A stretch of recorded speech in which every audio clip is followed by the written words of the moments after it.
புதுச்சேரியில் பேக் கடை உரிமையாளரை திசை திருப்பி அவரது இருசக்கர வாகனத்தை திருடிச் சென்ற தனியார் நிறுவன செக்யூரிட்டி போலீசாரிடம் சிக்கியுள்ளார். பக்காவாக பிளான் போட்டு பைக்கை திருடிச் சென்றவர் செல்போன் நம்பரால் சிக்கியது எப்படி? ஆண்பாவம் படத்தில் வரும் இந்த நகைச்சுவை காட்சியை போல திட்டம் போட்டு கடை உரிமையாளரை ஏமாற்றி மோசடி செய்த நபர்தான் தற்போது போலீசாரிடம் வசமாக சிக்கியுள்ளார். பல நாட்களாக தேடப்பட்டு வந்த பைக் திருடனை செல்போன் நம்பர் காட்டிக் கொடுத்தது எப்படி? புதுச்சேரி நகரப்பகுதி சின்ன சுப்பராயன் பிள்ளை வீதியில் அல்லமீன் என்ற பேக் கடை அமைந்துள்ளது. இதன் உரிமையாளர் அமீன் கான்.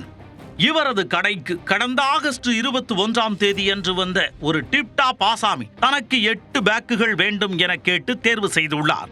பின்னர் அதற்கான பில் தொகையை செலுத்த அவர் தன்னிடம் பணம் குறைவாக உள்ளதாகவும் வீட்டிற்கு கடை ஊழியரை அனுப்பி வைத்தால் தந்து விடுவதாகவும் பால்வடியும் முகத்தை வைத்துக்கொண்டு கூறியுள்ளார். மேலும் உங்கள் இருசக்கர வாகனத்தை கொடுத்தால் பையனிடம் பணத்தையும் வாகனத்தையும் கொடுத்து விடுவதாகவும் உறுதியளித்துள்ளார். அது மட்டுமன்றி 500 ரூபாய் முன்பணமும் கொடுத்துள்ளார். அதனை நம்பிய கடை உரிமையாளர் தனது இருசக்கர வாகனத்தை அந்த டிப்டாப் ஆசாமியிடம் கொடுத்ததுடன் கடை ஊழியரை அனுப்பி வைத்துள்ளார். இருவரும் நகரின் ஒயிட் டவுன் பகுதியில் உள்ள ஒரு பூட்டிய வீட்டருகே இருசக்கர வாகனத்தில் சென்றுள்ளனர். வீடு பூட்டி உள்ளதால் அருகே உள்ள உறவினர் வீட்டிற்கு சென்று சாவி வாங்கிவிட்டு வந்து விடுவதாகவும் அதுவரை அங்கேயே காத்திருக்குமாறும் கூறி கடை ஊழியரை அந்த வீட்டருகே இறக்கிவிட்டு சென்றுள்ளார் அந்த டிப்டாப் ஆசாமி. போனவர்தான். அதன் பின் திரும்பி வரவே இல்லை.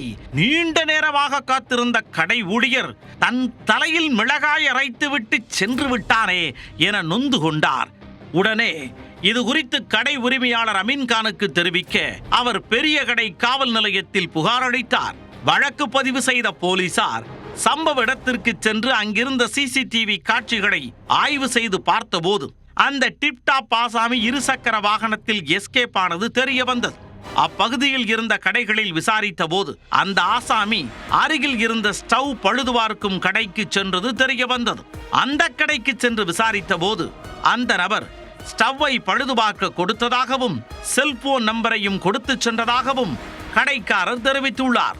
அந்த செல்போன் நம்பரை பெற்ற போலீசார் டிப்டாப் ஆசாமியின் முழு ஜாதகத்தையும் எடுத்து விட்டனர். பைக்குடன் எஸ்கேப் ஆன நபர் கள்ளக்குறிச்சி பகுதியைச் சேர்ந்த தனியார் நிறுவன செக்யூரிட்டியான 53 வயதான டேனியல் பாபு என்பது தெரிய வந்தது. அடுத்த சில மணி நேரங்களில் அவரை தூக்கிய போலீசார் அவரிடம் நடத்திய கிடுக்குப்பிடி விசாரணையில் தன்னிடம் ஒரு இருசக்கர வாகனம் கூட இல்லாததால் திருட வேண்டிய சூழலுக்கு தள்ளப்பட்டதாக தெரிவித்துள்ளார். அதனால்தான் தற்போது உன்னை சிறைக்குள் தள்ளப் போகிறோம் என கூறிய போலீசார் அவரை நீதிமன்றத்தில் ஆஜர்படுத்தி சிறையில் தள்ளினர்.